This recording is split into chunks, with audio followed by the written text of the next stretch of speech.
السلام علیکم ورحمۃ اللہ وبرکاتہ۔ قومیں بری نہیں، قوم کے چند افراد بروں کی وجہ سے باقی قوم بدنام ہو جاتی ہے۔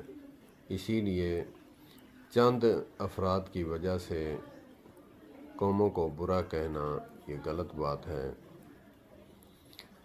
اسی لیے میں کہا کرتا ہوں، ہر پھول کی اپنی خوشبو ہے، ہر پھول کی اپنی خوشبو ہے، کسی کو گلاب پسند تو کسی کو چنبیلی۔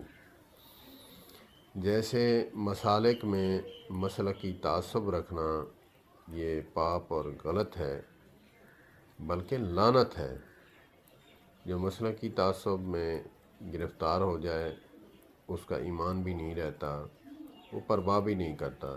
اسی لیے اپنی قوم کو اچھا سمجھنا، باقی قوموں کو برا سمجھنا یہ غلط ہے۔